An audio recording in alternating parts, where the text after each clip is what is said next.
Well, good morning, Interbet fans, and happy Valentine's Day. Think I didn't get lucky? Someone loves me. All types of Valentine's little goodies, and even from a secret admirer. Have a close look at that. Secret admirer sent me that. Very, very exciting. Valentine's Day, someone loves me, as I said, and I love all of you. So thank you for listening and joining me on this Interbet preview for Scottsville Valentine's Day, Mike de Kock's birthday, for those of you that don't know. So you can all wish him, and we wish him a very happy birthday, Mike. And we kick off with a 9-race program, and it's a very, very interesting card. There's a lot to like about it, and I think that there's some real opportunities in this card at really decent prices. My fans out there know me. I don't back horses that are odds on, and try and look for some value in races, and races where you definitely can make some money. Just talking about that, yesterday was a particularly good day. Malmoose arrived. I really liked him, and all went into the double in the last race, which was Lady of Steel, who I really fancied. I couldn't see that she was the price that she was. 8-1 earlier was ridiculous price. Anyway, she won very nicely, and congratulations to all of those that had winners. A War of Athena, I thought, looked the best in her race. There were some real good results, and then nothing really didn't arrive that wasn't expected. So it was a pretty good day. But today's 12:30 kickoff time, 22 pentrometer, 6-meter false rail. So the course will be pretty good and running fast probably. So front runners might get the leg on. And we kick off with this maiden juvenile plate over the fillies and mares with the scratching of Mbeje. I like the look of Sea Cruise. It really ran on well in the same race as Mbeje, and really wasn't given a very hard ride by Stuart Randolph. She will improve a lot, and hopefully we'll get this one off the board for Doug Campbell. Doug could have a good day today. What is the danger? Heart's Ease looks like the big danger, and Heart's Ease, well, a holiday like today, Valentine's Day, Heart's Ease might be the way to open up the day. But that looks like the two of them. Dance My Lord certainly didn't run a bad race last time, and will improve over this type of distance, but might need quite a lot further than this was. Get Serena Woodley, the stable rider. Race 2. This is a maiden plate, fillies and mares, and this is an extremely difficult race. My first choice would be Capriana. I think she needed a last start. I think she'd be better over this time round with Serena Woodley. And if you look at some of her form earlier, she was going 1200. This 1000 might suit her down to the ground. Lashes Stars, the horse that interests me, be moved to Daryl Moore, and the blinkers are off. And interesting that Pregus Samsadram, who owns the horse, took away Cersei from Daryl. So that was early in, that was before she started racing. So it was interesting that he's now back with her. Nice to see him give Daryl back a horse. What a Splash might be the best horse in the race. Gets the speed rating. Woodley has opted for Capriana, so that's why I'm going with that one. Heartening gets the blinkers on, another one with a heart in it, and I'm ready. Certainly improved last start. Gets Anton Marcus. That's got to be a huge, huge runner. The five of them look like they'll fight it out, but it is quite difficult. Race 3. This is a pinnacle, 1,000 meters. I'm going with Candy Galore. Went far too fast last time. The guy just jumped and let it bowl. And it was clear. And I think that this will suit her. Go back to the 1,000. This is her trip. And Warren Kennedy gets on extremely well with her. So there's lots to like about her. But it doesn't stop there. Traces might be better at Greyville. Filippo certainly doesn't matter to him. He runs anywhere, and he's a real soldier. And they're the fast ones. And then the runner-runner is Ishnana, number 7.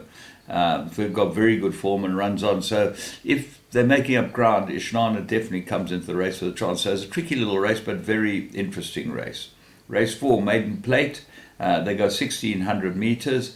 And Legislate Dance comes back in trip. As I said, always, I think he needs gelding, but this is a particularly weak race. Flying Pekin, got a chance, third run after a rest, but you'd think Legislate Dance would be the better of the two. Although remember, got beaten by its stable companion last time, Fat Cigar. Secret is Ours is my idea of the right horse. Very nice price, 8-1. Third run after a rest.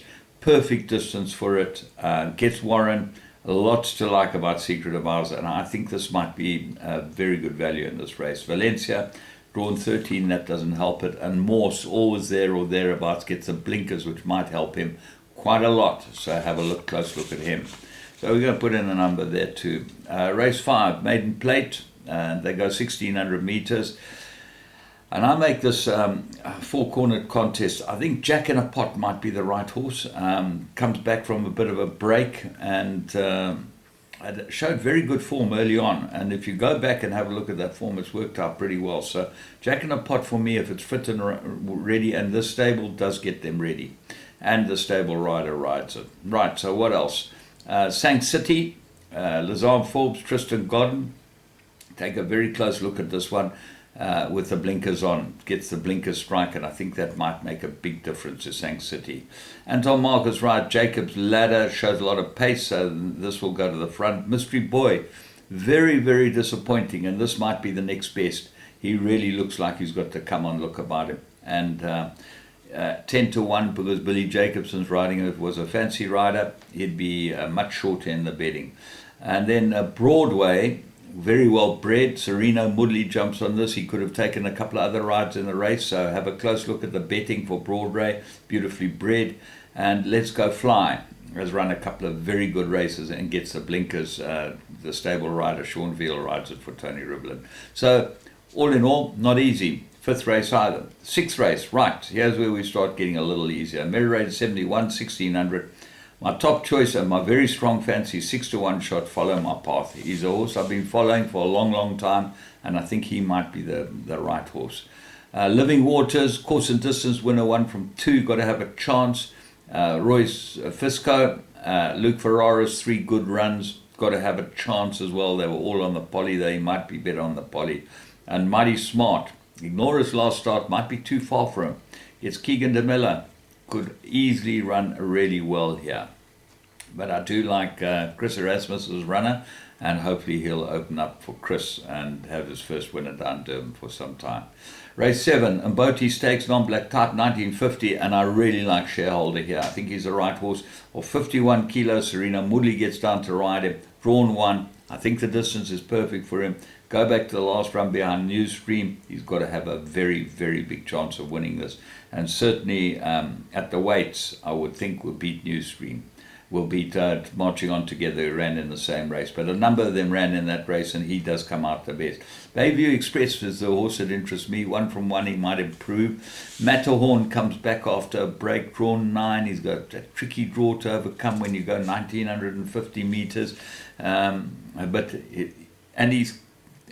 rest doesn't impress me. So I think he's got a bit to do, but he seems well weighted. Race 8, 1,400, merit rated 78.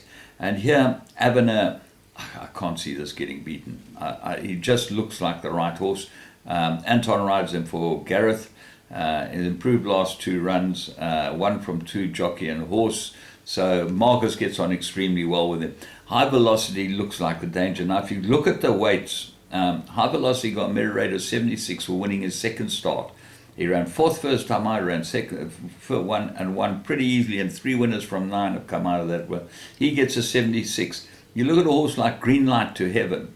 He got a 90, a 96 after his second start. I know he ran in the gold medallion, but he ran 14 lengths behind. For Pete's sake, you can't give a horse like that a 96. And then he's down in the mirror range to 84, but he's still only a one-time winner, 3-year-old, and he's got to give 4 kilos to High Velocity. That makes no sense. He does look like he's got some ability and some chance, and he's certainly got to have a winnable chance here. They look like the 3 will fight it out. Rockcliffe needed his last blinkers on. Have a close look at him. Race 9, Maiden Plate, 1,200 meters, well with the scratching of the 1 and 2. I'm going for Casemiro. Paul Lafferty's runner ran on best of all last time. got to have a very, very big chance. I've been following Final Destiny and Shamusi, so they'll go into my trifectas and quartets. Cupid Song ran a good one last time. And then the two at the bottom, Trumpet Voluntary and Seventh Song. A very competitive race, but I think Casemiro might just have the big improvement after his first run. He ran on from miles behind them. So, happy Valentine's Day to all of you. Remember, Interbet has got a bonus, so if you deposit, make a deposit, you get a bonus, you double up, and you're able to play the games. So you've got plenty of time to play games. Have a great day with Interbet today. And from me, James Goodman, it's been a bit of a show, but I think we found a few, so let's hope it works out. Have a great one.